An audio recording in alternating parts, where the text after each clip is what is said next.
This month, I was given the chance to explore an island for 24 hours, and that island was Grand Cayman. I was so appreciative to be given the opportunity to come here for work, I couldn't help but share it with you all too. So join me on this adventure around this picturesque island that's more than 7,000 kilometers from home, across the great Atlantic Ocean and into the silver waters of the Caribbean, where pirates once roamed on the golden beaches and where the sea turtles and stingray still call home. Hi friends, my name is Sophie and this is Luna, and we are hikers. For the last 9 years, we've been exploring Spain. This month, I take you around the world to the Cayman Islands, where we take a dive into the crystal waters of the Caribbean, swim with stingrays, and hunt for an underwater statue. Our goal is to fill your heart with inspiration and wonder, hopefully inspiring you to get out into nature. So grab your sense of adventure and come along for the ride. So today I'm going to take a little tour on a catamaran that's going to take me from here all the way to this point of the island, which is called Stingray City, which, as the name suggests, it has stingrays. Apparently you can swim with them, touch them, and all around just have a great experience with the rays. Walking onto the boat, I felt like I'd crossed over an invisible threshold. It was a sudden spark of a call to adventure, where the world whispered to me, reminding me that to live is to be brave, to see all the details, and to find strength from all the possibilities you can imagine. Setting sail on the seas that were once roamed by pirates, watching the sails blow in the wind, my soul lit up with a renewed sense of adventure, and as my imagination took flight, the vastness of the open water filled my soul with excitement and intrigue at what the world had yet to show me. We are given opportunities every day to let life take our breath away. Call it a spark, a call to adventure. It's a moment in time where we are given space to believe in our dreams. Take that spark and tell it how bright you want it to shine, because your adventure is waiting for you.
My last item on my 24-hour bucket list was a statue. Hidden beneath the waves in front of Coral Cove was a mermaid called Amphitrite, who was the wife of Poseidon, king of the seas, and she was goddess of the ocean. And for those who haven't noticed, I have a tattoo of a mermaid. Mermaids to me represent femininity, strength, and courage was what I needed for this last journey. There was a swell in the bay, and I had to use all my courage and might to swim out. She was further down than I had expected, but the sense of accomplishment when I finally saw her made it all worth it.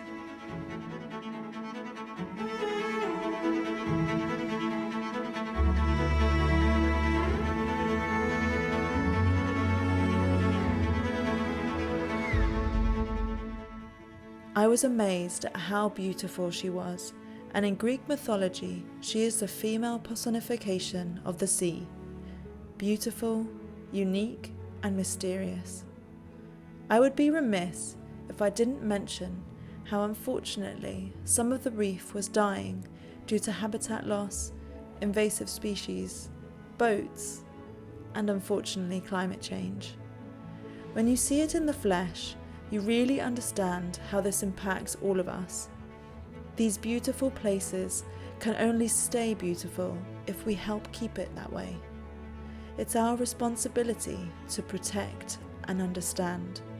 Let's learn why they are important, not just visually, but physically. Coral reef takes up less than 1% of the ocean floor, and yet supports over 25% of all known marine life. Whenever you think like you cannot make a difference, remember, it's not about one big thing, but millions of little things consistently that can have such a positive, everlasting impact on our planet. Whilst I say goodbye to Grand Cayman, I have to say again how I am extremely, incredibly grateful.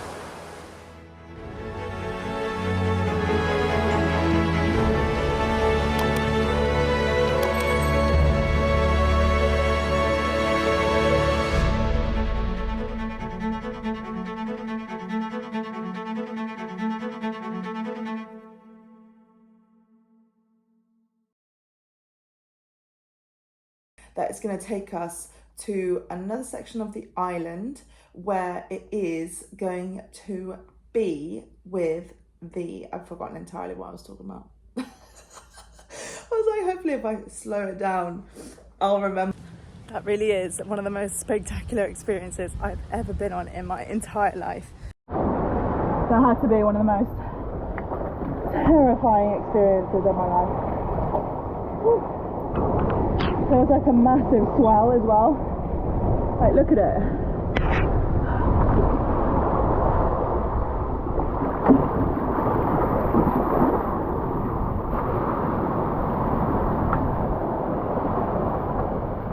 I was in that. And I lost the contact lens. No, is the answer to that one. No. I won't be doing that again. I saw it. Very happy I saw it. That was so scary. That was so scary. And exhausting. But you have to be a strong swimmer. There's no way. Hello. Forward from the future, editing Sophie, and I have literally just read properly the snorkel guide for the statue. Ironic. And I kid you not. It says, the reef here is a little deeper, so beginner snorkelers might not enjoy. I've been snorkeling 3 times in my life. I cannot begin to tell you how terrifying this experience was for me. Note to all, read before doing anything. Just take that 5 extra minutes. Don't get carried away by a pretty statue of a mermaid.